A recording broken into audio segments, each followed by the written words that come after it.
Thank you very much, Matthew. The two greatest passions of my political life have been the environment and the arts, and it's therefore somehow fitting that I should be able to give this, my first major lecture as chairman of the Environment Agency, here at the RSA. Building on some of the recent work of the RSA and others have done, I hope to touch on three major themes: the seriousness of the economic and environmental challenges that we currently face, the role that government and indeed the Environment Agency itself can and should play in addressing them, and the recognition that the economic turmoil that we're going through is an opportunity to change as well as a disaster to be remedied. And I firmly believe that the shift to a low-carbon economy, coupled with a new drive in environmental technology and green jobs, could offer our businesses their best hope of leading the world again. At present, all political attention, understandably, is fixed on the condition of the global economy, the meltdown it's going through, and the need to protect national economies and individual businesses, jobs, and livelihoods. Indeed, 2008 was a year of hard truths about our path of economic growth. We had come to believe that it was inviolate, yet we have learned that much of our prosperity was based on a mirage of unsustainable debt, recycled lending, and inflated asset values. We will continue to pay the price, I fear, throughout the year ahead. Yet when we emerge from this economic turmoil, what we mustn't do is simply re-establish what went before and continue with all the old assumptions about patterns of growth, consumption, and impact as if nothing had happened. 2009 could, I believe, be the year when we radically change some of our economic and social habits and make a historic shift towards a more sustainable pattern of human activity and economic interaction. Over the ages, great changes have tended to come out of adversity. The welfare state was, after all, born out of depression and global conflict. A moment of crisis is precisely the time to think boldly about what it was that precipitated the disaster and to plan for doing things better in the future. For some years now, I've felt that our national politics in Britain has lost the ability to be bold. It has become too managerial, too absorbed with minor adjustments, tinkering almost, and too little prepared to set ambitious goals and seek to persuade people to join the journey towards them. We need to recapture some of that spirit in the same way that politics and political discourse have been triumphantly revived over the past couple of years on the other side of the Atlantic. We do indeed live in extraordinary times. We are in the midst of a major financial crisis. We are on the cusp of a serious energy crisis, and all the while we are stoking the fire of a potentially catastrophic climate crisis. Whilst the causes of each of these crises are largely independent, they share a number of common themes. In each, there has been a collective denial of the scale of the problem amongst decision makers, despite growing anxiety and evidence from experts and scientists. Each crisis is global in nature. Some of the answers to each lie in the hands of individuals, some in the hands of nation states, and some require intense collective international action. And in each, it appears that those who suffer the most, the fuel poor, those losing their jobs, those in the developing world at increasing risk of flooding, are not those who created the crisis in the first place.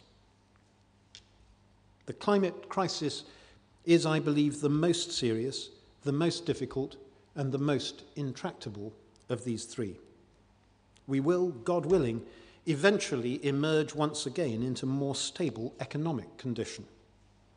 But climate change will still be with us. The climate crisis won't have gone away, and the clock will be ticking faster. 2008 brought new, increasingly worrying evidence of the seriousness of the climate challenge. Arctic sea ice is declining much more rapidly than we had previously thought. Many scientists now believe that its complete disappearance in the summer months could happen by 2030 or even earlier. The potential rise in sea level could be up to 1.5 meters by 2100. Global greenhouse gas emissions have been rising at 3% on average per year since 2000, and this at a time when we need to be reducing our emissions, not increasing them. It is, I suspect, no accident that 11 out of the 12 years, of the last 12 years, rank amongst the hottest 12 years on record. Already, weather patterns here in Britain are becoming more erratic and unpredictable. At the Environment Agency, we are seeing more climate-related extraordinary events. Rain is falling more frequently as a concentrated, geographically focused deluge, bringing with it the threat of serious flooding. There are still people who are in temporary accommodation following the dramatic floods of summer 2007. The combination of sea level rise and coastal erosion is already a major issue for low-lying coastal communities in the east and south of Britain. And perversely, there is a serious danger that in some parts of the south and east of England, water will become a more scarce resource, with the flow in some rivers predicted to be down by up to 80% in the summer months in 40 years' time. Our green and pleasant land could be at real risk. In other words, the challenge is tougher and more urgent than we once thought. Some of its effects are already with us, others are following not far behind. We cannot ignore any of this. And in a way, the fact that the world is turning its economic system with all its assumptions on its head at the moment gives us an opportunity, not just a potential threat. Not only is the state of the environment dependent on how people and the economy behave, but the well-being of people and the economy is bound up with environmental welfare too. Only by rebuilding the economy in a way that takes these interrelationships into account can we restore and maintain economic and social prosperity. This task is so big, so important, and so urgent that it ought to transcend partisanship in politics or indeed between nations. In the lead up to the crucial international negotiations at Copenhagen towards the end of this year, it is especially important. Copenhagen may in truth be our last and only chance globally to get this right. And Britain has to be one of those nations showing a lead, being an example, and helping to create the international consensus about the solutions that will be needed. We will also, of course, be hosting the G20 meeting in London this spring, and we should make sure that financing the transition to a low-carbon economy is firmly on the agenda there, leading into the discussions that will take place a few months later in Copenhagen. The economy-environment link must be made explicit at both gatherings. There are signs that the political culture in Britain now accepts and understands the importance of all this. When I was a front-bench environment spokesman 15 years ago, I had to struggle to get anyone in my party or beyond to take much notice of environmental change at all. Now it is almost universally accepted, in rhetorical terms at least, that the issue is vital and huge and requires action. The exception that proves the rule is the Northern Ireland Environment Minister. Yes, the Environment Minister, who appears to argue that climate change doesn't exist. For most, though, the debate is about how and when, not about whether. But our response needs to be bigger than it has hitherto been. The present government has made some very welcome progress. They published the Stern Report, which revolutionized the way in which we view the economic impact of environmental change. They imposed a rather successful landfill tax. They passed the Climate Change Act into law, placing a legal duty on governments into the future to reduce national emissions.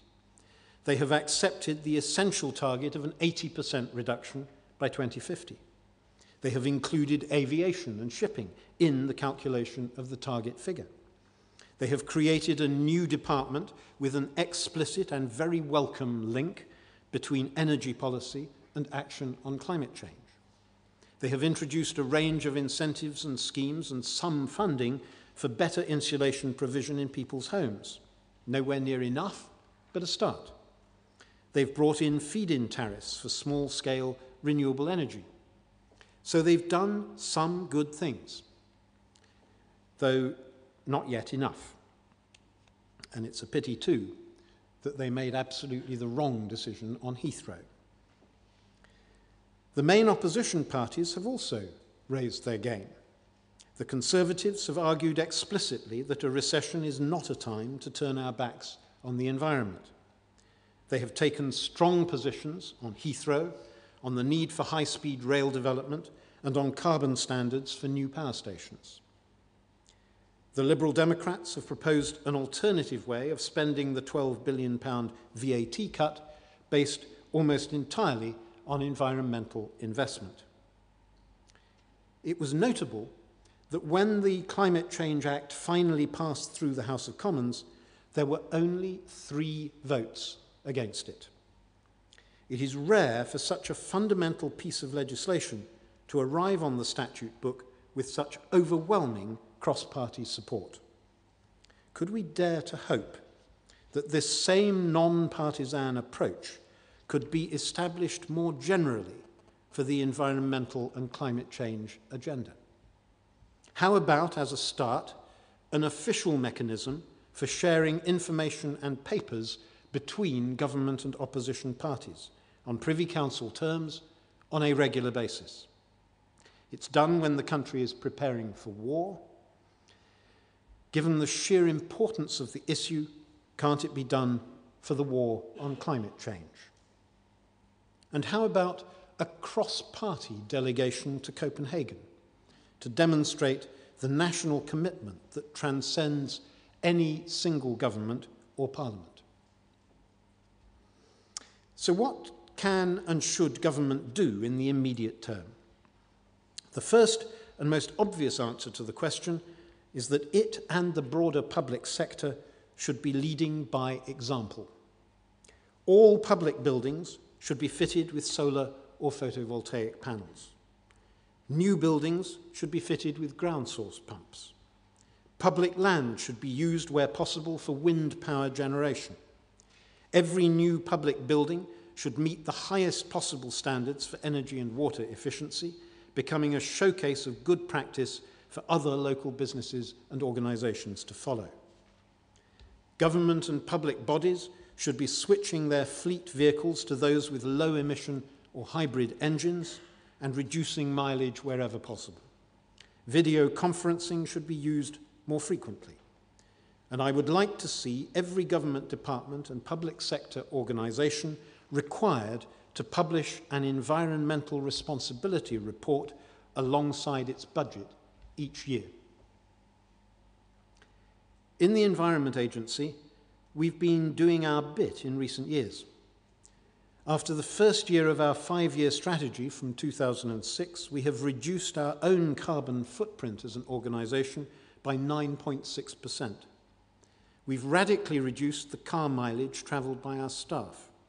We've recently embarked on a project with Partnership for Renewables which could deliver 80 wind turbines on Environment Agency land. And our new headquarters building in Bristol is being built to the most sustainable and efficient standards anywhere. But we need to do more than this in fulfilling our primary role, which is at the point where environmental change and people's lives meet. We have to become an enabler organisation, making it easier for others to make the right environmental choices, whether it's ensuring that micro-hydro power generation schemes can go ahead in the right places, or waste-to-energy schemes, or anaerobic digestion projects, or permits for the impact of greener buildings on the environment. Increasingly, we have to see ourselves as a facilitator as well as a regulator. All of this complements, of course, the work we do as an agency week in, week out, as deliverer, regulator, and advisor, as well as facilitator of change. Many people will be familiar with the work we do to protect communities from flooding by building defences and issuing warnings. In fact, hundreds of our staff worked through the night on Monday to ensure the safety of communities across the south of England. We'll need to do more of this in future as climate change makes these events more common. And we will continue to work with business to reduce emissions, with farmers to protect biodiversity, with water companies to safeguard water supplies, with waste operators to prevent pollution, and with many others in the common endeavour of protecting and enhancing our environment. We approach these hugely important tasks with enthusiasm. Not only should the government be doing things itself in the short term, but it must also be acting as a catalyst for much wider change. And with the search for ways of providing an additional stimulus to the economy in the forthcoming budget, there's a golden opportunity to do so. They could start by developing a full-scale, comprehensive, nationally publicised programme to fit better insulation and provide improved energy efficiency to people's homes. We've had some scattered initiatives to date, but no sense of a full-scale national endeavour. When the change was made years ago to natural gas in the home, there was a team of people who called door to door, making changes, fitting new meters and valves, and explaining what was happening. Everyone knew about it, everyone made sure they participated, and a remarkably smooth and successful transformation was achieved. We need the same approach now. Surely it can't be beyond our organisational capacity as a nation to do the same for energy efficiency now. But we have to do it by making it as easy as possible for citizens to take up the efficiency offer, by doing something as basic and simple as having someone knock on the door, spend half an hour providing free advice about what can be done to help, and then offering to make all the arrangements to have it done. No hassle, no complexity, no daunting forms, and I suspect as a result, a huge take-up. Tomorrow, the government will publish a consultation paper on expanding the efforts to encourage energy efficiency in the home. The signs are that the ambition of these plans will be significant. But the investment, both from the public purse and through obligations on utilities, has to match that ambition. And good, friendly support mechanisms for householders must be part of the package. This investment in energy efficiency would not only create good quality jobs for the currently depressed construction sector, but would help our economy and society to become more resilient to future energy price rises. The current reduction in global oil and gas prices is masking the volatility and huge price spikes that we saw before the downturn. That volatility will return, and we must be better prepared for the next time. And while we're at it, can the government also make it much easier for households to get access to photovoltaic panel technology and wind turbine technology for their own homes? Feed-in tariffs are an important part of the picture, but how about a one-stop shop clearinghouse for arranging and organising the work, run by each local authority or a cluster of local authorities, to enable householders to get it done with a minimum of fuss and effort? And how about interest-free loans to assist those households who might find it difficult to pay up front? How about priority access to the electricity grid for household renewables, as has happened in Germany? This resulted in far higher take-up by households than here, and we should learn from the incentives and procedures that they put in place. One of the great tragedies of the past 20 years has been that some of these early forms of renewable technology, wind turbines and solar and photovoltaic panels, have been seized on and developed by other countries and not by firms based here in Britain. Does this, though, have to be a permanent state of affairs? As we increasingly ratchet up the demands for these forms of energy generation, isn't there a strong case for trying to develop a large-scale manufacturing capacity here? There are some small investments being made, struggling against mega competition from Denmark and Germany and elsewhere. Sharp have a site making photovoltaic panels in Wales, and the Danish firm Vestas has set up wind turbine manufacturing in the Isle of Wight. But these are isolated examples. Surely this should be a case of genuine opportunity that could be unlocked by investments from the regional development agencies. Has any serious research yet been done about what and how long it would take to set up some real British capacity? There have been many calls in recent weeks, including from myself, for a new Green Deal as a central part of the economic recovery package that is being put in place to beat the credit crunch. Nick Stern, for example, said at the recent Davos summit that the world needed to invest $400 billion in low-carbon technologies and infrastructure over the next 2 years.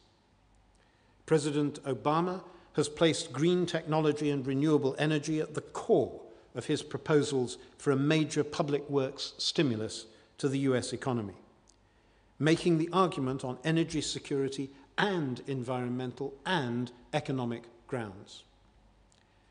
There's good precedent for this. Franklin Roosevelt planted, well, he didn't personally plant, planted hundreds of thousands of trees as part of the New Deal public works program, and in the process helped to stabilize the shifting soils of the Dust Bowl lands that had created such agricultural poverty over earlier decades.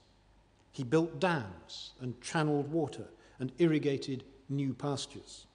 He understood precisely how the deployment of publicly led investment could help to transform the relationship between the land and the people who would derive work and benefit from it. Barack Obama recognizes this too, for energy as well as for land.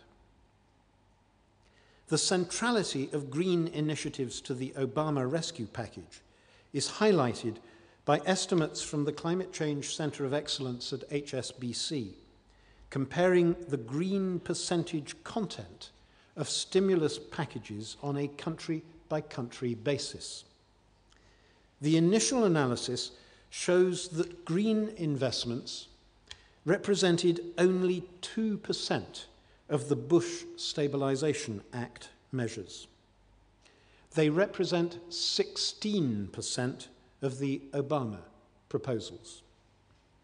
The comparative figures for the other highly performing countries are 34% for China, 19% for Germany, 10% for Spain, and 69% for South Korea.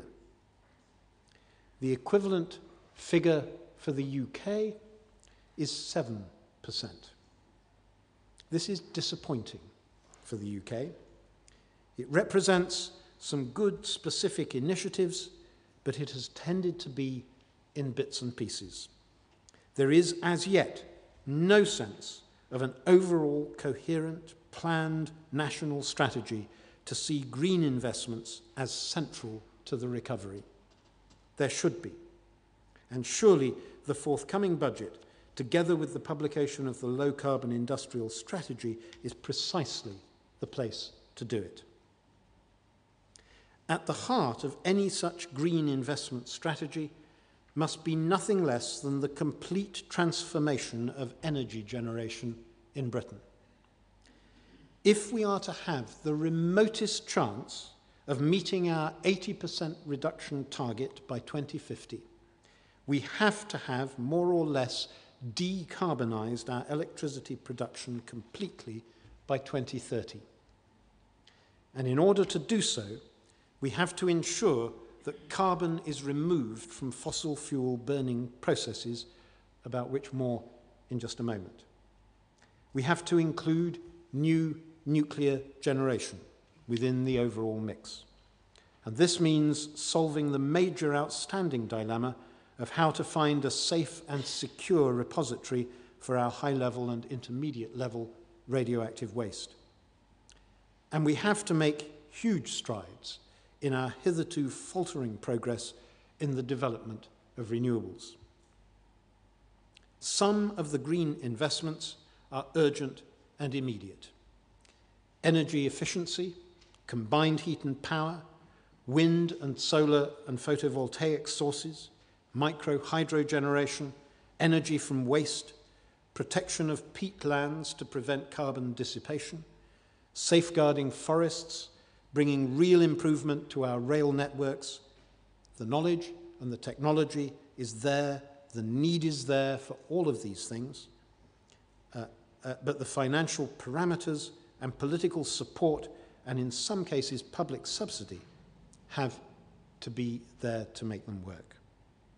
We in the Environment Agency, with our regulating and permitting and advisory roles, need to be helping wherever we can, ensuring that our overall responsibility to safeguard the environment encompasses the climate change imperatives as well as the more specific ecological needs of a locality.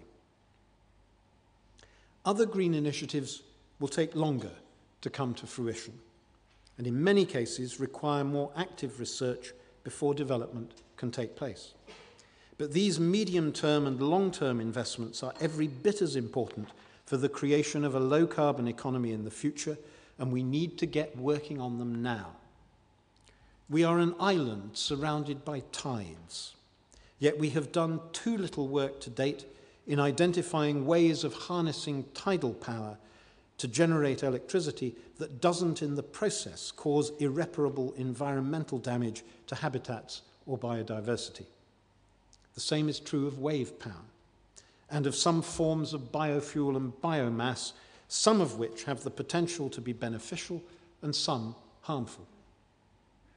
And then, of course, there is carbon capture and storage, CCS for short. This is especially important in order to remove the carbon dioxide from coal-fired power stations. Coal burning is the dirtiest form of power generation. Around the world, it is also the most reliable, and it is the power source of choice for many developing countries. Being able to remove the carbon dioxide almost entirely from any emissions to the air, and instead to capture it, compress it, and store it underground, or in our case, under the North Sea, forever. This gives us the chance to continue to see coal as part of the energy mix going forward, but without the CO2 impact. The building of a new coal-fired power station without CCS is, I believe, environmentally unsustainable. With CCS, however, coal, oil, and gas can continue to play their part in the future energy security of our country, at least for some time to come. And CCS offers a real opportunity to reduce carbon emissions around the world as well. What we need in the UK is a three-stage process. First, a number of large-scale demonstration projects for CCS in new coal-fired power stations using different kinds of approach and technology and put in place very rapidly over the next few years. Second, a requirement that all new coal-fired power stations will have CCS fully fitted and operational by the early 2020s at the very latest. and all new gas and oil stations by the mid-2020s. And in this connection, the Environment Agency must recognise carbon capture and storage as best available technology at the very earliest possible moment. The urgency is great. And third, the retrofitting of any remaining fossil fuel power stations by 2030. The problem, of course, is that no one has yet done CCS on this kind of scale. There have been some small-scale demonstration projects, especially in Germany, but no large-scale full power station schemes or anything like them. The technology, however, isn't a mystery. It's all about getting the kit right and doing it on the right scale. The principles are broadly agreed and in place. And the advantage that could come from being a first mover on this technology, developing something that could eventually be exported around the world, is substantial.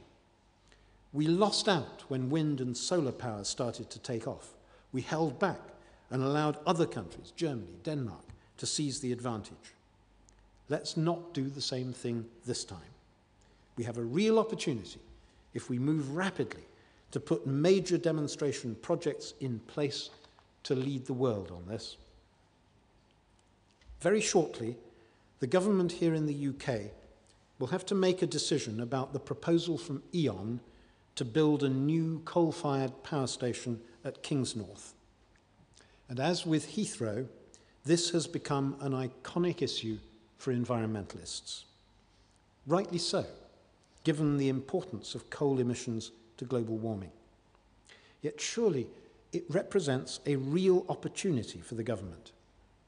Any go-ahead for Kingsnorth should be strictly conditional on the fitting of a large-scale demonstration CCS project from the outset, with a clear timetable for full CCS as rapidly as possible thereafter, and at the latest by the early 2020s. Yes, it is true that no one has done it on this scale yet, but there has to be a first somewhere. Yes, it is true that it will be costly, but a combination of government, EU and private sector contributions ought to make it possible. And yes, it is true that we need to develop a number of different models of CCS in different locations and on different scales to see which works best. But Kingsnorth would surely be a good place to start. CCS is essential if we are to achieve the carbon-free generation of power, followed by the switch of all ground transport to electricity. Only by making these two-step changes will we secure an 80% reduction in emissions over the next 40 years. There are some, like Jeremy Clarkson, who argue that a reduction of this kind is not only unnecessary, but unachievable. He's wrong on both counts. And in a strange way, I'm surprised by his defeatism. A man who so fervently embraces the best in engineering, technology, and innovation must surely recognize our potential to lead the world in this important area. His great hero, Brunel, would have understood this. He consistently recognized that the world was changing, he relished the challenges, and he brought the finest engineers, designers, and manufacturers together to meet them. We have the opportunity to do the same on climate change. One of the major constraints faced by some of these low-carbon industries is the need for and absence of specific skills. Many of these can be learned quickly, and with sectors like construction, car manufacturing, offshore engineering, and marketing all suffering particularly through the recession, switching skills into work on energy efficiency and renewables and their promotion ought to be possible. And perhaps it will be no bad thing if the best and brightest graduates cease to be quite so enamored of lining up for traineeships in financial services and instead turn their ambitions towards engineering and science. A world with fewer bankers and more engineers. There is also a key role here for the education system in schools to play a part. Most young people understand far more about the future environmental needs of the planet than the rest of us do. It's their future, after all. But giving them the tools of knowledge and awareness and understanding about the issues, the problems, the impacts, and the possible solutions is something we need to highlight within our schools. There is welcome work underway already on this. Within the national curriculum, 11 to 14-year-olds study resource planning and management and environmental change as part of the geography curriculum, and renewable energy as part of the science curriculum. But I'm sure there's scope to do more, to highlight the importance of these issues, to use case studies, both local and international, to help understanding, and to place the science and the impact of climate change as much at the heart of the school week as the other fundamentals of language, literacy, numeracy, and the broader fields of physics, chemistry, and biology.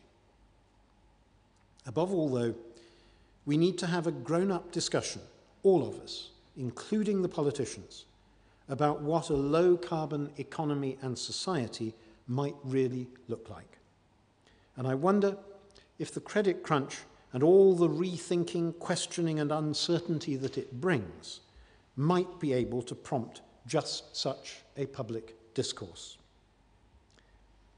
There's a tendency amongst some within the green movement to talk only of doom and gloom, to paint a picture of rising sea levels and disappearing forests and growing deserts and violent storms and food and water scarcity and destroyed biodiversity and wars over environmental territory, and to tell us all that we're going to hell in a handcart unless we all turn into green hippies and live off the land.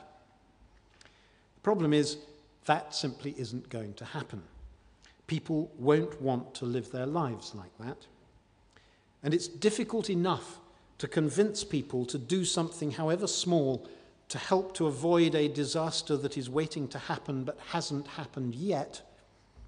To do so on the back of an unrelievedly doom-laden analysis isn't going to persuade very many people. We need to learn the classic lesson that Barack Obama has retaught us. Tell it as it is, yes, but give a sense of hope that things could be made to be different, and that all we need is the will to do it. What's more, in relation to environmental change, we've done it before. The past 15 years have seen an 80% reduction in sulfur dioxide emissions. The hole in the ozone layer has been repaired. The threat of acid rain has retreated. It's all happened because of human endeavour, incentives, and regulation. And in the process, we've demonstrated that it is possible to change environmentally destructive behaviour for the better. We need to apply the same dedication now to the much greater issue of climate change. So, give everyone the facts, yes. Give them hope too. And then go beyond that and give them the opportunity to shape the debate and discussion about what we want society to look like in 40 years' time. Until last year, we tended to assume that the key to perpetual economic progress was ever-increasing consumption, and indeed that part of the cure for our economic ills is to restart the consumption motor again. Could we, though, envisage a time when we think more of the balance between consumption and consolidation? And dare we think it of sharing? When we try to find our way to a new economics that factors in the needs of future as well as of current generations. When we try to place a real value on the resources that we use up, and the waste we generate, and the impact on the rather fragile world around us, without which we couldn't do anything. And when we see wisdom in some rather old concepts, like husbandry and stewardship and well-being, these aren't easy things to shout about and inspire people with. It means appealing to something more than the automatic, immediate aspirations that people have. It doesn't mean abandoning the sense of reaching for the best that life can offer. But it does mean having the maturity to discuss and decide seriously what the shape of the best that life can offer actually might be.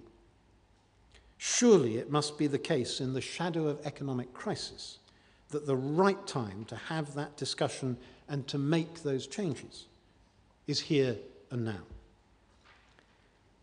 As George Bernard Shaw used to say, some men see things as they are and say why.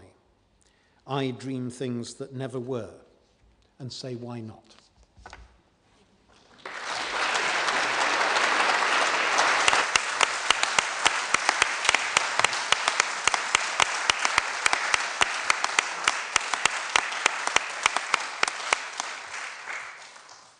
Chris, thank you very much for that. Incredibly stimulating. I get the sense that you might respect Barack Obama more than Jeremy Clarkson, but I could be wrong about that. Anthony. Shall I go? Yep, it's up to you. I was asked to respond to that speech, which generally means sort of critiquing it in some way. And I've got a fundamental problem that when I read it and heard it again just now, that I agreed with almost every single word that was in there and every single phrase I was reading through it saying, God, there's absolutely nothing here I disagree with. And in fact, a lot of it has a lot of very good ideas in there. For example, I mean, we really like the idea of the national movement, the door-to-door people converting gas, for example, and using that to lag. We might try and adopt some of those ideas in London. On a broader perspective, though, I really welcome his general approach, Lord Smith's general approach on what I call realistic, sort of positive environmentalism. I was an environmental editor of the Observer newspaper and the Times newspaper, and while I supported the fundamental causes of the environment movement, I always got very frustrated with some of the things that Lord Smith identified about the sort of miserabilism, as I called it, the sort of determination to be sort of really pessimistic and say the world's going to hell in a handcart and we're all absolutely doomed. And actually, no, we're not. And it's actually quite difficult to sell environmental messages like that. And I particularly welcome his comments on carbon capture and storage. I think I might have been one of the first journalists in Britain over a decade ago to write about carbon capture and storage. And I remember actually phoning up an environment group about this. There was a study saying this speculative new technology might be possible, whatever else. And I phoned them up about it, and they said, oh, that sounds interesting. We don't like it. And I was like, why don't you like it? And they said, we don't know. And then I did another story about it about 2 months ago, 2 months later, and I phoned them up again and I said, I'm doing another story about this. And they said, we still don't like it. And I said, and do you know why? And they said, yeah, we've worked out why we don't like it now. And actually, the fundamental reason was they didn't like a lot of it because they didn't like any technology that meant you didn't have to close down coal power stations or you didn't have to stop people driving or flying or whatever else. And I think we do have to have more positive technological solutions as part of the overall mixture for climate change. CCS is one of it. Nuclear power, which Lord Smith endorsed as well, is another part of it. I don't think you can rule any of those out. And when I ran Policy Exchange think tank, I commissioned a whole several major pieces of work on carbon capture and storage to see how economically and technically feasible it would be. And I think we really should look at it as Lord Smith said. So I really welcome, as someone as senior as Lord Smith in the environment movement, giving sort of full backing to that. But agreeing with everything he said would be incredibly boring. So I'm going to sound a slight note of what I might say caution or sort of realism. I certainly agree with him that now is a time to reconsider our values and what really matters and what isn't. I certainly agree that actually just because everyone's worrying about the economy at the moment doesn't mean they should stop worrying about the environment. The environment problems aren't going to go away. But my note of caution is this, that I think it's fundamental human nature that when there's an absolutely massive, intense, here and now crisis going on, such as we're having with the economy, we had the unemployment figures today, people worry about the immediate short term and they tend to push the long term further back. It's regrettable, but people tend to do that. There is I've been both a business journalist and an environment journalist, and it's noticeable that businesses are far less enthusiastic about the financial benefits of being green than environmentalists. Environmentalists say the businesses must go green, they'll save loads of money, and the businesses go, well, maybe a little bit, but maybe not that much. And there are certainly environmental things businesses can do that will save them money, and in a downturn they're probably more likely to do that. But there are other environmental things that they should do that might cost them money, and as they're trying to cut costs, they might be slightly less likely to do that. So it might be slightly more difficult to persuade a lot of businesses to be greener at the current time. You might get a little bit more resistance. I'll give you two examples in London that we're faced with. We're trying to, Boris is, in contrast to Jeremy Clarkson, is famous for now for driving electric vehicles, in fact, on Top Gear and so on. He's become an absolute enthusiast for electric vehicles and wants to drive an electric people carrier for him and his 4 children. But we're looking, on a more serious note, looking at how we can get fleets in London to adopt electric vehicles as well as ordinary drivers. But it's actually, we've had a lot of discussions with fleet owners and so on, and the slight problem is that actually most electric vehicles, electric vans, actually cost more to run in the long term. Even in the long term, the upfront cost is more, but even when you take into account the diesel costs and so on, they cost more to run than petrol or diesel vehicles. And actually a lot of the fleet owners, when they're trying to cut costs, when they're faced with losses as opposed to massive profits, it's just a slightly harder message to get across that actually they should go electric for all the reasons that Lord Smith said. I think and I hope that that will change. And I think we're really just on the brink of new technologies on electric vehicles that actually it will make massive sort of economic sense, financial sense for everyone to switch to electric. And I hope we're seeing the death of the internal combustion engine, but it's still a bit of an uphill push at the moment. Just one really concrete example last week, and this isn't, I must say, an uncontroversial point, but it points out the dilemma that I'm raising. Last week, the Mayor announced that we weren't going to go ahead with the second phase of the low emission zone. This is basically a gold plating of EU legislation where we accelerate the emission standards for vehicles in London. There's a sort of ring around London. We started off with really big lorries, and we meant to go down to smaller lorries, like vans, basically, white van man. 90,000 vehicles would have been affected. And actually, all these small business people, they would have had to spend, a lot of them, we reckon about 90,000 of them, would have had to spend money upgrading their vehicles or indeed buying new vehicles. And it would have been a really hard sell at the moment when a lot of these people are facing closing down their businesses and so on and facing loss of work, to say to them, actually, right, you've got to buy a new van right now, or you've got to spend all this money doing it now. We fully support this. We want to go ahead with it. We just thought right now is probably not the best time to do it, and maybe we'll do it in a year's time when the slowdown. But there is, as I say, a note of caution. It's regrettable, but sometimes there are these sort of these trade-offs. Not all green measures are sort of financially self-justifying. Finally, the last point, in terms of the change of culture, we have been through this utterly extraordinary period of what I call turbo consumerism, where a CD player costs less than a CD, where you can buy a microwave at Tesco's for £20 or £15, etc. And it's an extraordinary bonanza, and we've all gone slightly shopping crazy in Britain. And that's all come to an end, and suddenly consumerism's out of fashion, capitalism's in the dock, and it's no doubt a good thing. I'm slightly sceptical about whether it will really change human nature that much, though, because I think we might have a decade of austerity, but I think that the sort of consumerist instinct that I have to say I'm not consumerist at all. I don't own a flat screen TV. I don't have contents insurance in my house because there's nothing worth stealing. But I read history books and see stuff around me, and I'm like, the consumerist impulse that propelled the 1950s and the 1980s and the noughties. I mean, it might go away for a while, but in a decade it'll probably come back again. I think the difference in a decade is the fundamental global economics are changing. We had this massive turbo consumerism in the West because hundreds of millions of low-wage workers in China and India were entering the global labour market, making all these things ridiculously cheap. In fact, I saw a clock in IKEA last weekend, a big wall clock about this big for £1.20, and I thought, oh my God, it's extraordinary. Anyway, those workers, those 100 million workers are becoming consumers. Before the credit crunch, that started pushing up commodity prices, started making things more expensive. That whole consumerist thing has actually been put into reverse by the credit crunch. But basically, people in China and India and the rest of the developing world, they're going to get richer, start consuming more, which is going to make our lives in the West, or at least the cost of goods in the West, slightly. It means we're probably going to be slightly less consumerist. But actually, overall, that probably isn't good for the planet because there'll be far more consumers overall. But Apart from those notes of caution, I think Lord Smith's speech was absolutely excellent, and I really fully support almost all the measures in there, in fact all the measures in there, and the broad positive environmentalism, and the fact that now really is the time to get to grips with it, and absolutely the point you made right at the beginning, that there is now a sense of movement compared to when I was reporting about the environment a decade or so ago, when it really was sort of slightly sort of mad people on the fringe who were going on about it, and certainly not many politicians were. And now there really is an absolutely massive consensus, and you've got people like a Conservative Mayor of London and Labour, Shared Environment Agency, agreeing on almost all things, and it's absolutely fantastic, and we really ought to push this whole agenda forward as fast as we can without letting the recession actually slow us down, although I did sound that note of caution earlier. Thank you.